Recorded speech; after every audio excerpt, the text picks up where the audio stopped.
So, Bhagavad Gita chapter 2, text number 14. Matra sparsastu kaunteya sitoshna sukha dukkhada agama apayino nityas tam stitikshasva bharata. So, what is Krishna saying here is the basic principle of tolerance. So, there are different levels of tolerance. So, one is that tolerating good and bad qualities of oneself for the good of oneself. So, what does that mean? So, we all have, now one can say that, we tolerate bad qualities, that is fine, but then how do we need to know that tolerating good qualities is required? So, there are things. So, let us understand that we have some good qualities, and each one of us also have some bad habits and some bad qualities like that. So it's like sometimes we fail because of the bad qualities, and then we keep condemning ourselves, you're good for nothing, and we just keep pulling ourselves down to a great extent. So tolerating oneself basically means that, okay, it is not that I'm accepting that whatever is the bad quality that I have, but tolerance also needs that we should tolerate whatever the bad qualities that we have. That means I got up late, or I'm late in some things, or I'm not good at certain particular things. So those things we have to accept and tolerate whenever it comes. So I'm not good at making certain things. I'm not good at this and this and this. So it's okay. So, but that does not stop us from moving forward. So we need to tolerate that also. Now, what does it mean by tolerating good qualities? So tolerating good means I'm good at something. So there may be somebody better than that.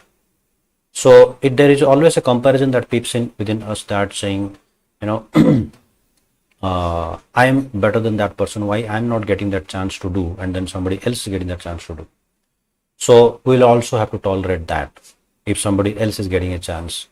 And at the same time, if I'm good and I got the chance to do that, and then I performed nicely, and then I got success, and I got recognition, and I got awards, and I got all that things, praises and everything.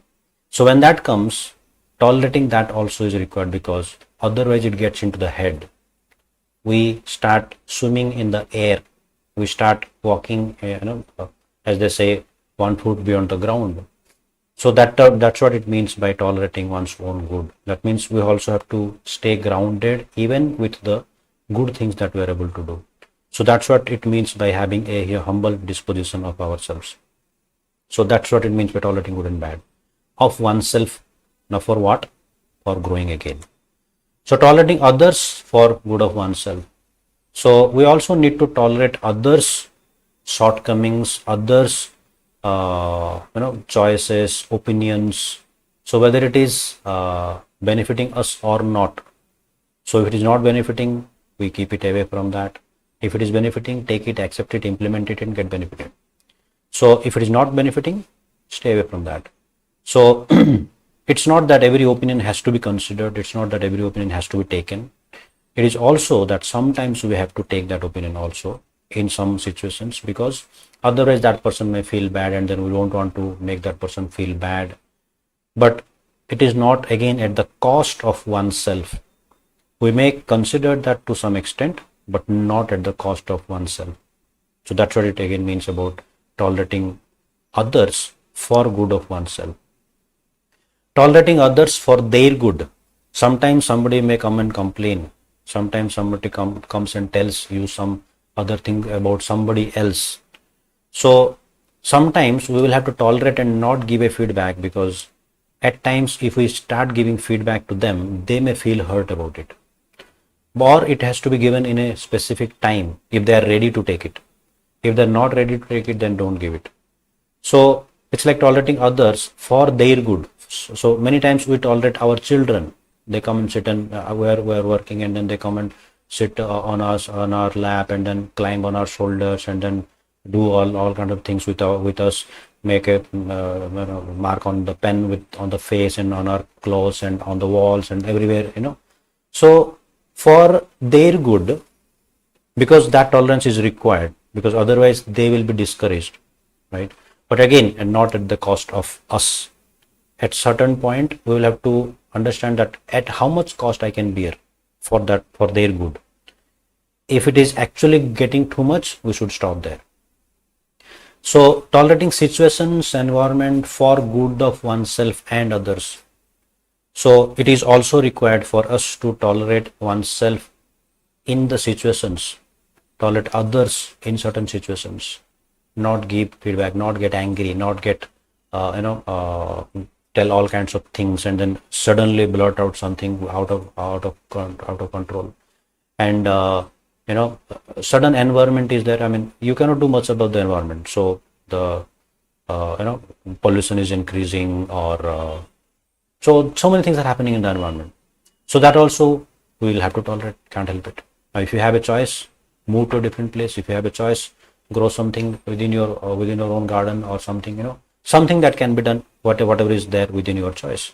But every time we need to have that tolerance in order for us to grow with respect to oneself and also with respect to others.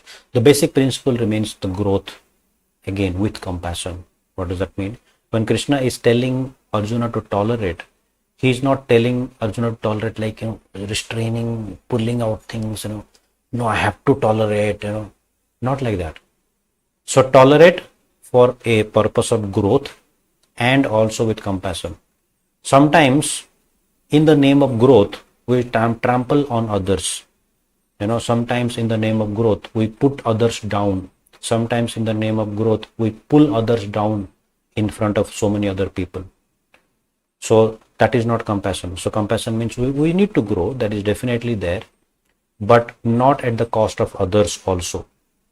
So not at the cost of oneself, not at the cost of others. So the entire principle of tolerance needs a lot of training and maturity to be developed in oneself as it comes to tolerating oneself and as it comes to tolerating others. And through the practice of the principles, we can actually achieve that, provided we are ready to grow in our own, from our own situation to a next level. So that growth is very, very important for us to proceed further. So especially, let us understand through some examples is that it could be a hot summer, and even in a hot summer, one needs to get into the kitchen to cook the food. You cannot say, oh, it's very hot, I don't want to cook and I don't want to get the trouble of doing that.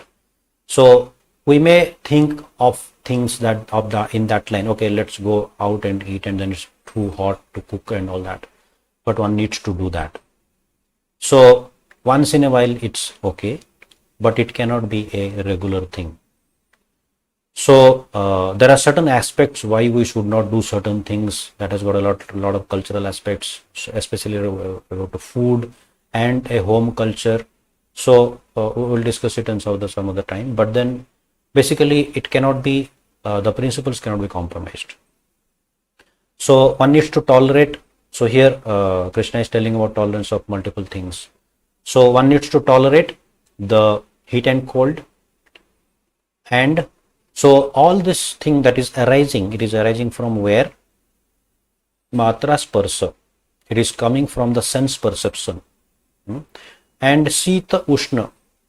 So Sita and Ushna, cold and heat, is again a sense perception. And Sukha Dukha, it is again a sense perception. That means we are perceiving something to be happiness, we are perceiving something to be sad or worrying about. So both are sense perceptions.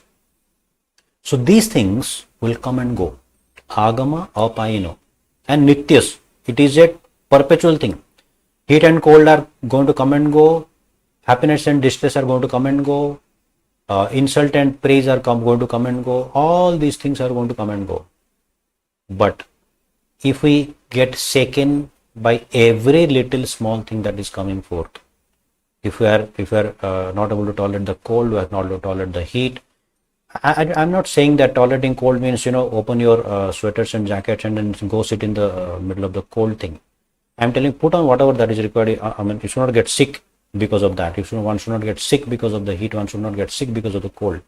But you cannot complain. You cannot keep on complaining. Oh, it's too hot. It's too cold. and then not do anything about it, and also fail to do your responsibilities. Tolerance means executing your responsibilities irrespective of any situations. So that's what it means by tolerance. So when you are able to do anything that is coming forth, so when I'm saying that tolerating oneself and tolerating others, that also means that we need to perform our responsibilities, and in order for us to perform that responsibility, there will be certain things that is going to become an obstacle. So we also need to overcome those obstacles and not get complacent. So getting complacent is a normal thing. Overcoming complacent is tolerating one's own complacency. So there are so many things that can be talked about tolerance, and there are multi more things. And then what Krishna is finally telling, that tams titikshasva bharata. Titiksha is tolerance. Heat and cold will come, man and apman will come, sukha and dukha will come. They will come and go. What you have to do? Tolerate and keep moving forward. Tolerate and keep moving forward. Don't stagnate. Don't get stagnant because of the situations that are arising from various sense perceptions. So that's a small synopsis of this verse. So thanks a lot. So let us catch up in the next one.